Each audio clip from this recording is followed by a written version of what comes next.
How? This is SUMELEVATE checking with you again, and this time we have Graham joining us today from the Confident Man Project. Hi, Graham. G'day, Sume. Good to talk to you, man. All right, so let me know a bit about your journey and how you began wanting to coach. And Whoa, my journey. Look, a lot of the stuff that I do with my clients yeah, and is common to my journey, and a lot of it comes back to family of origin issues. So yeah, relationships with parents yeah, that maybe were emotionally disconnected. In my case, my father was a fairly passive kind of man. Like yeah, he's a good guy. He's a good provider for his family. Worked hard, but not a lot assertive. yeah, Not a real go-getter. And men like that tend to attract women that can be quite controlling and dominant. yeah, And so that's what my mother was like. She's quite, she wears the pants. She yeah, directs how things are going to go. yeah, And so, yeah, I had this mix of a fairly controlling, dominant mother and yeah. then a fairly passive father. Hmm. And that's a bit of a disaster, particularly for a man to have Yeah, that combination because your because you male get role model, confused. Yeah, yeah, it's all kind of around, it's a bit around backwards because typically masculine energy is the one that's very, strong and like has a real sense of direction and a purpose and yeah, kind of sets the agenda for things. And feminine energy is the one that gets to relax and play and have fun and, yeah, create laughter and enjoyment. yeah, And here it was kind of a bit around backwards. yeah. That, so that's kind of, I see that's sort of the genesis of it. And then Hmm. going out into the world, oh, the other thing that I inherited in that situation was communication skills Yeah. that didn't work very well. So You teach best particularly, what you most need to learn? yeah, well, that's a lot of what I do now is I Yeah, teach communication skills, that's particularly around amazing. emotions, Hmm. because that's something that again was not ever spoken of. It wasn't out in the open in my family. Yeah, People didn't talk about how they felt, although it always comes out in some other way. yeah, So, for instance, if you're angry with someone, but you don't just say to them, "Hey, I'm really angry with you right now," yeah, it's gonna come out. And definitely. it came out in my family as fights that I found very frightening, Yeah, and so my experience of anger was very negative. right. And again, anger. So not having that, I went out into the world, and the world didn't respond to me the way I would have liked because I Hmm. wasn't communicating in ways that would get it more likely to respond. Yeah, And plus, I didn't have this defense of anger, so I got bullied a lot, and that kind of just led to a spiral. And then yeah, around adolescence, girls come into the picture, and yeah, and it's guys are like, well, how do we relate to these women? And yeah. women are more emotional, and I didn't know how to deal with that stuff. So, um, yeah, you know, I a can lot of relate. just challenges, right? Yeah. Yeah. All So then, right. as an adult, I was looking at like, well, what I want to do with my life.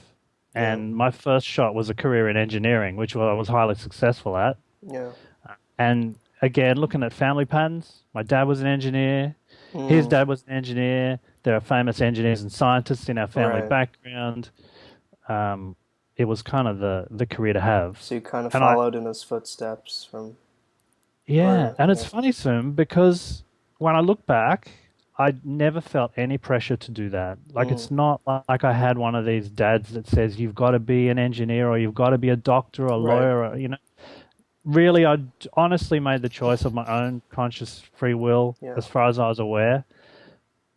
Although, looking back, knowing what I know now, I can recognize that a lot of the choices we make in life are unconscious. Yeah. So we think we're doing it out of free will, but often we're Definitely. just playing out some unresolved pattern in our head that has never Yeah. really been dealt with. Hmm. So 20 years of engineering later, I was sick of doing that, and that really took me by surprise Hmm. because I thought I would love doing that the whole rest of my life. It was my Yeah. childhood hobby. Hmm. But looking back now, I can see it was also a childhood way of escaping the pain that I was in because I couldn't really connect with people well. And computers didn't reject you if you said the wrong thing. They didn't hurt your feelings deliberately to, just get a kick out of that like the bullies did. Yeah. They didn't always do what I wanted, but when a computer didn't do what I wanted, it was always because I just hadn't worked out how to tell it. yet. Right. Did you You know? Google like how to get better on Google? Well, Google hadn't been invented back then. Oh, really? So, Yeah. but there were other things, there were books Yeah. and stuff. So, whereas with people, people are more unpredictable, you Yeah. know? I get that computers are very complicated, and to a lot of people, they're unpredictable. But there's sort of an element where once you analyze them to the nth degree, you can understand exactly what's going on. Yeah. Whereas with people, that's not always as easy. Yeah. Although it turns out, once you learn how to communicate in ways that are effective, then people do become more predictable. There's always an element of like, they're going to do what they want to do, and Yeah. that's sort of part of the I fun. mean, ambiguity is a human thing, so it's just a part of it, you know? It's just Yeah, figuring it out. yeah, Everybody, I realized, is just exploring and learning new things, and that's great. right. Yeah. And now I'm totally into exploring creativity. I've got this Yeah. Confident Man project and I'm doing the coaching, but I Yeah. also play music. That's I great. love learning how intuition works Hmm. and learning to be intuitive, and just because the most exciting fun stuff comes when you're not trying to make it happen. Yeah. That's kind Exactly. of where When you're in the that's moment. Yeah. yeah, exactly, being in the moment. People talk about mindfulness, Yeah. the power of now, presence. Presence. Yeah. That's where the magic comes from. I believe so too. Yeah. Yeah. Uh, my experience of trying to get to that state, because a lot of people talk about mindfulness and they talk about meditation as Yeah. one way to They get always there. talk But about getting into state. Like, yeah, but then it's like, yeah. well, how do you do that? Yeah. And my experience has been one thing that can get in the way of that happening automatically is like traumatic things from the past that are Yeah. still left you with programs that keep running and emotions that you haven't dealt with. Yeah. And essentially, that's what I do with my clients. Um, I talk to them about the feelings that they haven't processed, Yeah. that they might not even be aware of are there, or they're there, but they don't know how to deal with them. Yeah. And it's stopping them from really being present because it's like they're always stuck Yeah. unconsciously in something that happened a long time ago. Yeah. Or they're thinking constantly about the future and then they can't enjoy the moment that they're Yeah, experiencing. Just yeah, being. Yeah. exactly. They're not here because they're Yeah. either stuck in the past or worrying about the future. Yeah. And even the worrying about the future, when I analyze that, like when I get them, and when I say analyze, I'm kind of analyzing it emotionally. So Hmm. it's not just an intellectual exercise. Yeah. But so often that worry about the future comes down to something that happened in the past that hasn't been resolved. Hmm. So they don't really trust. And then we get in a state where we don't really trust that the future is going to be okay. Yeah. Um, yeah. And the fun thing for me about coaching is that then it takes my journey, my development to the next level because I don't know what's going to happen, and I'll be Yeah. coaching someone and the thought will go through my head saying, how am I even going to help this person? Like, I have no idea what to do here. Yeah. And finally, once you let go of trying to get it right and needing to know the answer, Yeah. that's when the connection happens. And that's Definitely. the connection is the healing thing. And that's kind of where the magic happens soon. Yeah. Great. So I hope that kind of answers the question. That's just Yeah. completely off the top of my head. So, Yeah. yeah. So, how would you go about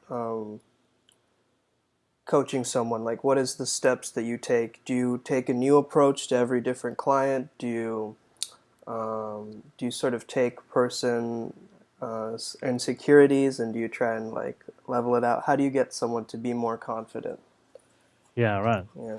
Uh, it's a great question, and funnily enough, my approach is very intuitive. Hmm. So even I'll have a go at describing it though. So Yeah. I'll off the top of my head, I always deal with what's going on right now Yeah. because there's always an issue that's causing pain or frustration or just a lack of peace and joy in the Yeah. person's life right, at the present moment, and so that's the thing they really want to deal with. So that's what we talk about to start with. Hmm. And I find when I drill into that, it usually comes down to some issue relating to something that happened with a parent, a relationship with a parent that wasn't quite what they would have liked. So that the current issue is like an access into dealing with that underlying thing. Yeah. Most of my clients have a strong sense of not being good enough. Yeah. And so a lot of my clients, many of them are physically ill because they have pushed themselves way beyond the point of exhaustion. Hmm. And I understand that because I did that myself. And when I analyzed like why I was doing that, it came down to this sense of I was not good enough. I didn't feel in my core that I Worthy. was, Yeah. yeah, I didn't feel worthy. Hmm. I was always unconsciously trying to get the approval of either my parents or of other guys or of girls. Yeah. It's a really big thing. And that pattern is still an easy one for me to play out. Yeah. So I recognize when it's going on and I go, it's okay. I'm good enough as I am.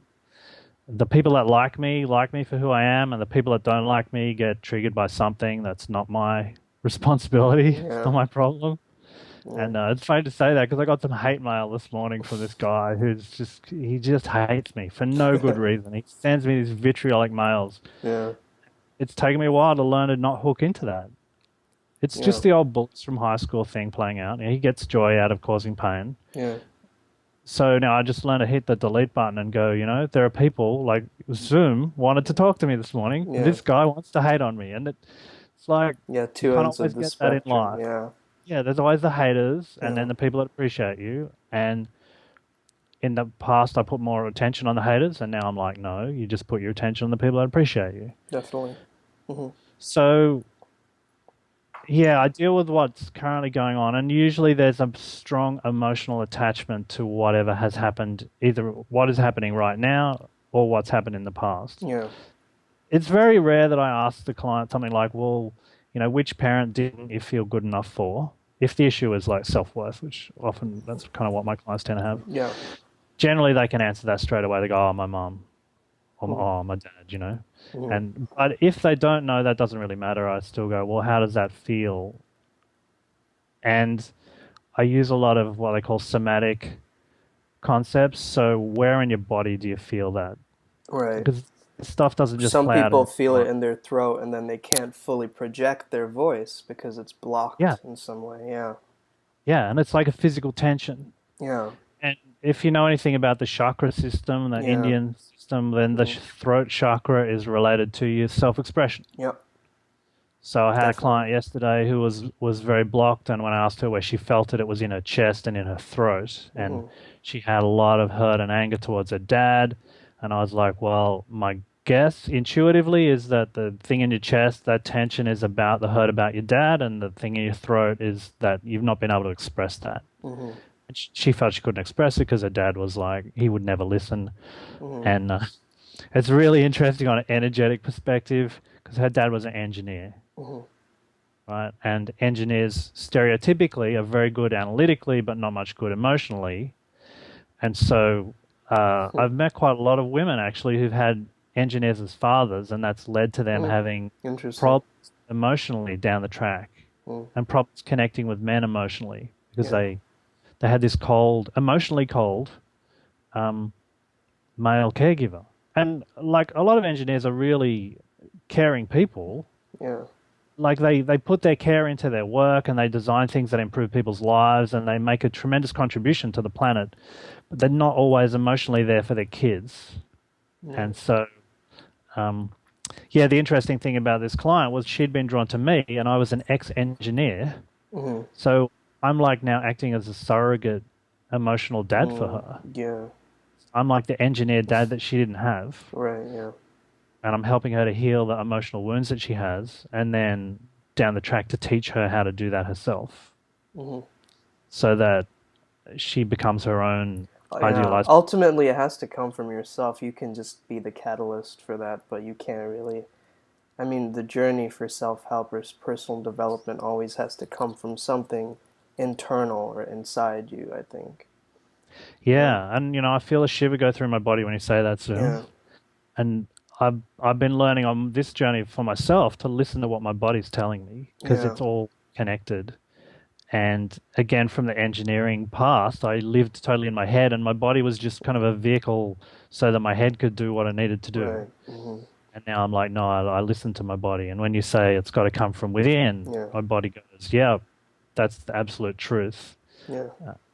And the normal developmental process that a child goes through when things are working well is that they firstly attach to their parents, their parental caregivers, and then they encounter this world and they go out into the world Yeah. and they have that safe attachment to their parents, but then they separate a little while into the world and then things get scary and they go back and they reattach Mhm. and then they go back out into the world. And you see kids do this. They'll run to mummy and then they'll run out into the world and they'll Yeah, run back yeah. to and each excursion out into the world gradually gets longer and longer to the point where, in adolescence and early adulthood, we learn that we can survive without mummy and daddy, Hmm. and then their role changes and they become kind of more like friends than like the mummy and the daddy. Right, the This is provider. when everything goes well, right? Yeah.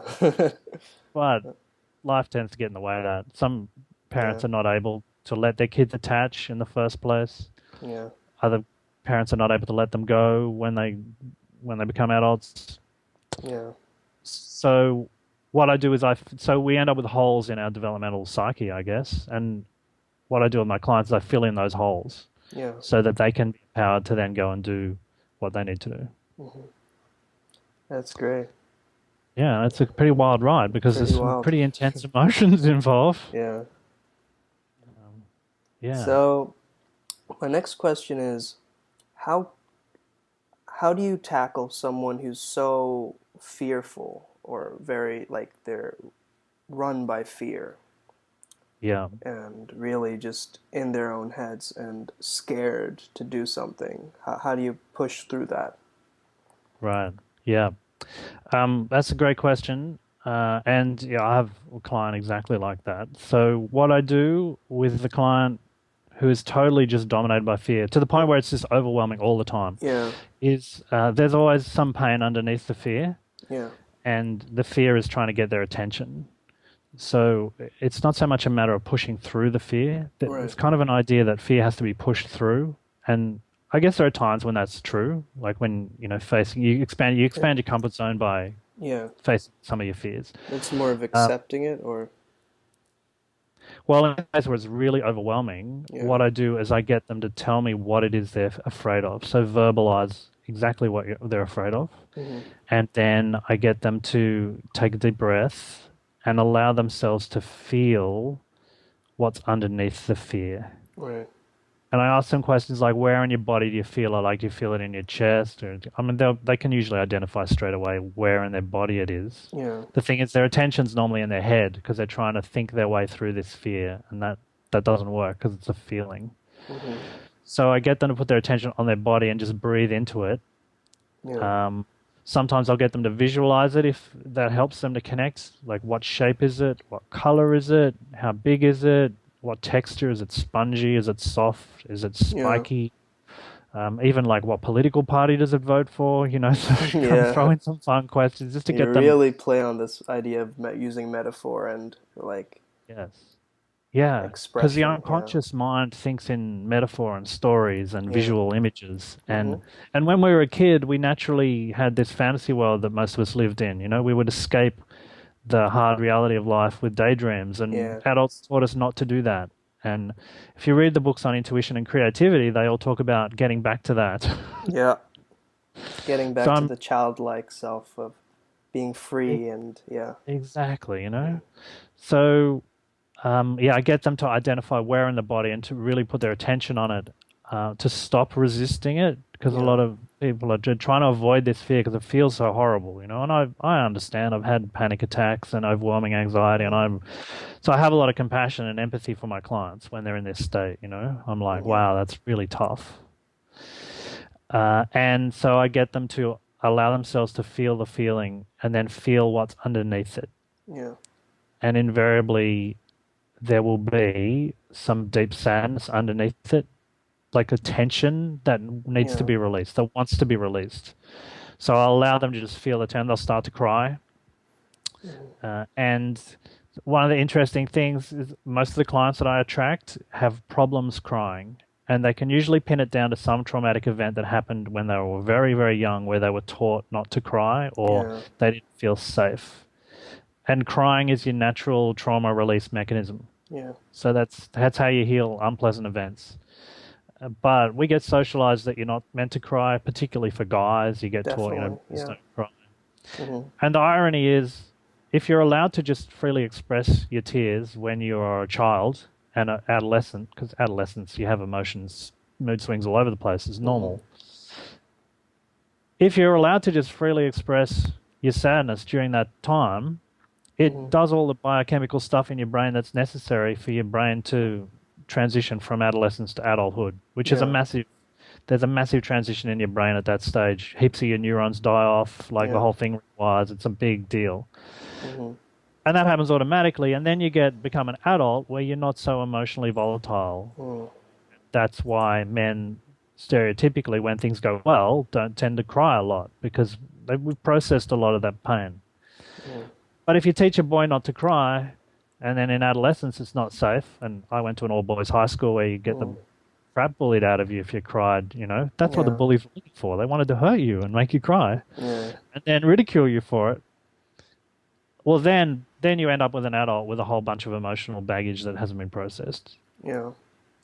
So part of my deal is I teach my clients how to cry. Like, it sounds pretty weird. You Yeah. might think it's strange, but and I've had people talking to me and they're going, I don't know. I'd be asking them how they feel, and Hmm. often I can sense how they feel, but it's useful to have them say it because it's more powerful when you actually say, I feel sad. That's more Hmm. powerful than just feeling it because Yeah. you're starting to express. And yeah, I've had people like that have tears run down their face, and they just go, "I don't know how I feel." Yeah. And I'm like, "Well, given that there's water flowing from your eyes, I think you might be feeling sad." Just a tad bit. Yeah. Yeah. Mm. Uh, and so I get them to get into the sadness, just let it flow out. I Yeah. give them a lot of time. I encourage them to keep breathing. I say very That's the supportive. kind of recovery process, and they're realizing they're coming to kind of an epiphany moment, the aha moment there, I think. Yeah, Yeah. exactly. It is like an epiphany, and it's Mm. it's a deep one. It's not just a head thing. It's like in Yeah. the whole nervous system is starting to release this. And the aha that they're having is basically, I am safe Yeah. and I'm okay as I am. Yeah. I like to use I am enough as well. Yeah, I am Hmm. enough. Yeah. Yeah. And then, see, at that Mm. point, it's useful to use those kind of affirmations. Yeah. Affirmations can be a bit of a two-edged sword because if you use them too early, before you process the grief, then the Yeah. grief's still in your nervous system. You're just trying Right. to convince yourself of something your body doesn't think is true. Hmm. So I actually get my clients to just think thoughts or say negative affirmations and Hmm. see whether it resonates. Like, because if you have no emotional charge Hmm. to the idea that you're good enough, Yeah. then when you say I'm not good enough, you won't feel anything. Yeah. Like it won't register. It has no impact. It's. Doesn't. But if you feel deep down that you're not good enough and you say I'm not good enough, then you'll feel that pain, and that brings the pain to the surface. You Yeah. let it out, and then after it's let out, then you can go, actually, I am good enough. And Hmm. yeah, one of my clients the other day, after 45 minutes of on and off crying, because I allow them to process the trauma, and then I give them a bit of a break by talking about kind of intellectually about how the process works, so that they're Hmm. not just Yeah. constantly it's exhausting. Right. Yeah. So I give them a bit of a break, and then I let them process a bit more trauma, give them a bit of a break, and this client suddenly started laughing. Hmm. And I was like, "What are you laughing about?" And she said, "I'm just imagining I'm going to have to like talk to you every week until I'm 85." And I was like, "Yeah, woohoo! My bills are paid." So I had a moment of levity and lightness about it, where she'd been stuck pretty deep in trauma. Hmm. And the reality is she's not going to need to talk to me until she's 85 because the next step is I teach her that she can do this by herself, Right. and Yeah. then she doesn't have to keep paying me, and I can move on to the next person that needs help. Yeah. So Hmm. yeah, I'm very big on this somatic idea. Yeah. Studied a lot of forms of therapy, and a lot of them are quite head based. They talk about feelings from even the ones that talk about feelings Yeah. talk about it from a head level, and I really find it's important to get into the physicality of it, like how your body, because your whole nervous system is connected to all this. Yeah. For sure. Yeah. So, um, so my next question is really how how do you go about inspiring people to achieve their dreams, to be the most that they can be? Is where Oh, do how do you motivate someone? Is the next question. okay.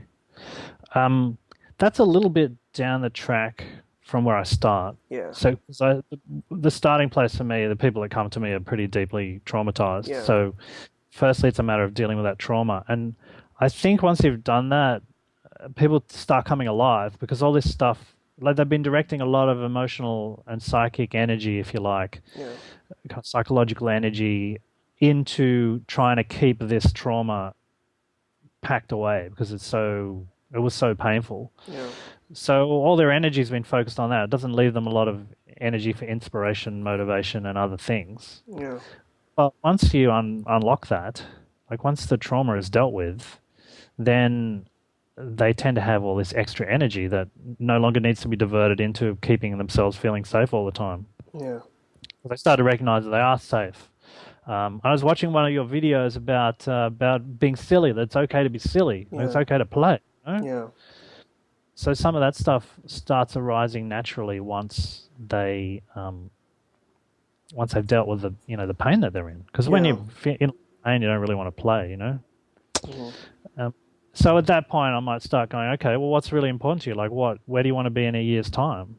mhm, And start setting a few goals that give them something to aim towards. yeah, And it's a bit of a process because sometimes people will feel a bit lost when they've yeah. been Or stuck. they become very outcome oriented, and that really skews everything. Like, why didn't I get this one goal that and kind of like they shut off everything else from their life and they just focus on one goal, then it's not really Yeah. um, it affects other parts of their life too. Yeah, Oh, yeah. Like yeah, they need a sense of balance. yeah, hmm, And if something like that's happening, I'll tend to be thinking, well, I wonder what's driving them to be so focused on needing this goal. yeah, Because it could just be another way of playing out the I'm not good enough thing. Like mm. if I can just achieve enough, If I then could I'll just feel get good with this one myself. thing, yeah, Yeah, then I'll mm, be happy when I get this one thing. yeah,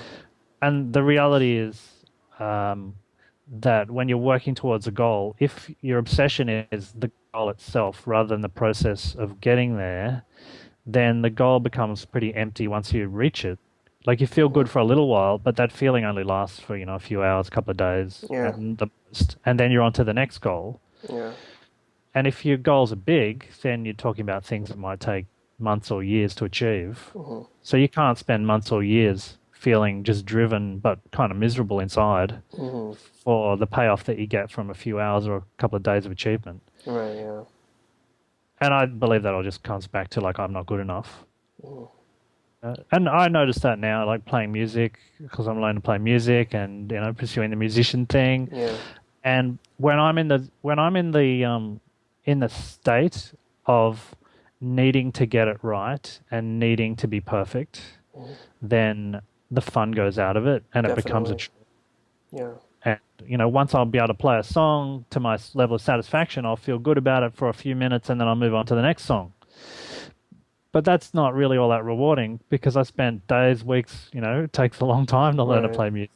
mm, Whereas when I'm able to just relax and go, this is going to be fun today, I'm going to have some fun learning this song, yeah, then, that's much more fun. And yeah. that's where the magic So happens. Like, enjoying the process and yeah, and yeah, musicians talk about the cool thing about learning music is you get a physical, like you get this sort of visceral experience of being in the zone. yeah, So then you suddenly understand what these mindfulness coaches are talking about when they talk about presence. Because yeah, you're like, wow, I felt it. It was like the music was just flowing and I didn't have to think about it. yeah, Um, and yeah, that's the state we all want to be living in, I think. definitely. I think so. Well, Yeah. let's hope for that future, Graham. Yeah. Well, I think it's achievable. It does take a little bit of work. Yeah, Um, and the work that I think it's basically work of undoing what we've been taught yeah, because we naturally exist in that state. Like yeah, before kids start being traumatized by their interactions with adults and other kids and things not going the way they want, they naturally just play in yeah, the zone. and they're just naturally creative. And it's Yeah. not until somebody says that's not okay that they start going, oh, is there something wrong with me? Yeah. You know, I have to get rid of my imaginary friends now, you know? Yeah. Indeed. Yeah. All right. That was great. Thank you so much for doing this. This will give a lot of insight to the people listening, and it has enlightened me, myself, through my journey. So thanks for doing this, Graham. Awesome. Cool. Can I give a plug for my website? For sure. If Go for anyone it. wants to contact me, have a chat, or there's a bunch of articles on my website about the sort of issues that I talk about, confidentman.net, and they can get in touch. Just hit the contact button if they want to talk to me on Skype. Then, yeah, I'm available. It's been fun. Fantastic. Awesome meeting you, man, and I love the work you're doing. Keep putting the word out there. Thanks, man. Take care. Thanks. Thanks for listening, guys. And remember, step your life game up.